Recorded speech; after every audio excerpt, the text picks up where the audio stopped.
Bon, avec nous, Pierre-Olivier Pinault, titulaire de la chaire de gestion du secteur de l'énergie à HEC Montréal. Pierre-Olivier Pinault, bonsoir. Bonsoir. La réalité que vous présentez de nouveau cette année dans votre bilan de l'énergie, c'est que le véhicule à essence, et même le gros véhicule à essence jusqu'à un certain point, des camions légers jusqu'aux plus gros camions, demeure toujours largement dominant.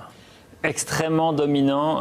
Depuis 6 ans, tous les ans, on bat des records de vente. Il y a de plus en plus de camions légers dans le parc automobile. Et on délaisse la voiture. La voiture, la petite voiture, ne se vend réellement de moins en moins. On en immatricule de moins en moins au Québec. Et les gens se tournent pour des véhicules plus lourds, plus chers et plus énergivores qu'une nouvelle voiture. Alors, malgré tous les discours, malgré toutes les préoccupations environnementales, malgré les voitures électriques qui s'ajoutent, les bornes, etc., les plus gros véhicules sont toujours de plus en plus de gros vendeurs. Oui, même si les véhicules électriques se vendent effectivement bien davantage qu'auparavant, on a vraiment une petite explosion là, du marché du véhicule électrique, mais ça ne compense pas pour les nouveaux véhicules lourds, VUS, pick-up qui prennent d'assaut le marché. On va regarder quelques-uns des graphiques que vous avez préparés dans le bilan du secteur de l'énergie. On va les expliquer. Vous avez ici l'évolution depuis 1990 du nombre de camions et de voitures vendus, donc au Québec. Et clairement, on voit que les camions ont toujours pris de plus en plus de place, une hausse de 263 %. Oui, c'était marginal en 90 et la voiture dominait. Et là, on arrive au point où on vend plus de camions, c'est-à-dire des camions lourds, mais aussi surtout des VUS, des pick-up, des vannes, que de voitures. Et depuis 2015, on vend moins de voitures. Les concessionnaires en vendent de moins en moins. On voit qu'il y a une chute du nombre de voitures vendues, alors qu'on a de plus en plus de camions qui sont sur les routes. Donc, 1990 à 2018, hausse de 263 % des mini-fourgonnettes, des camionnettes, notamment des véhicules utilitaires sport, baisse de 36 % des voitures de 90 à 2018. Donc, on a vraiment ça s'est interchangé en termes de part du total des ventes. Absolument.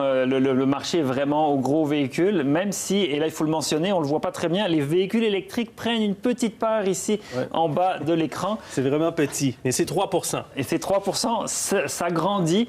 C'est certainement que c'est une bonne tendance, mais malheureusement, ça ne fait rien pour endiguer ce que parfois j'appelle l'hémorragie de camions lourds et légers sur les routes québécoises. Deuxième graphique, ce sont les ventes de produits pétroliers. Depuis le total des ventes de produits pétroliers, incluant l'essence ici, et seulement l'essence, là, on voit dans les deux cas qu'il y a une progression des ventes de produits pétroliers jusqu'en 2018. Effectivement, l'économie va bien. On s'est habitué à des prix de l'essence assez élevés.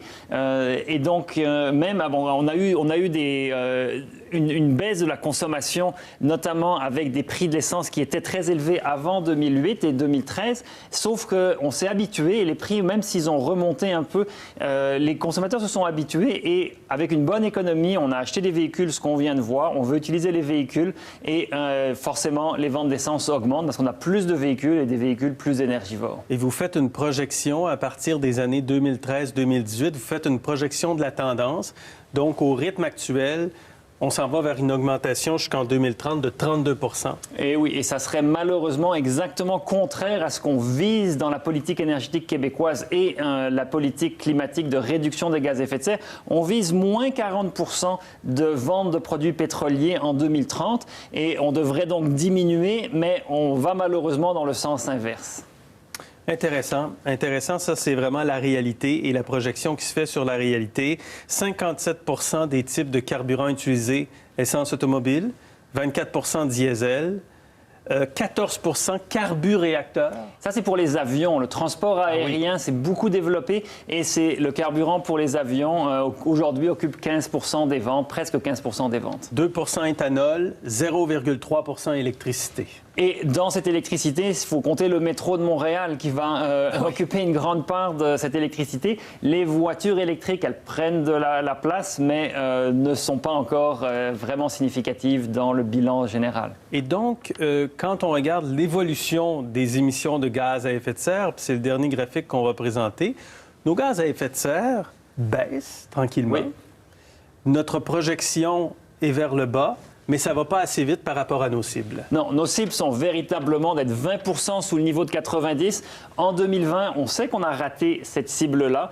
On est environ 10 millions de tonnes au-dessus de notre cible. Voilà. Et il va falloir faire un énorme effort pour atteindre en 2030 l'objectif de 54 millions de tonnes. Donc, l'objectif, c'est 54, mais on va être davantage au-dessus de cela. Oh, exactement.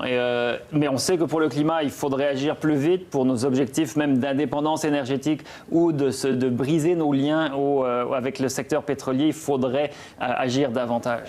Et la tendance pour 2050, c'est qu'on s'en va à 62 mégatonnes, alors qu'on s'est donné un objectif de 17 mégatonnes. C'est une véritable petite révolution qu'il va falloir atteindre dans notre consommation d'énergie, nos systèmes énergétiques. Depuis que vous faites ce bilan d'année en année, c'est quoi votre constat? Qu'est-ce que vous remarquez particulièrement?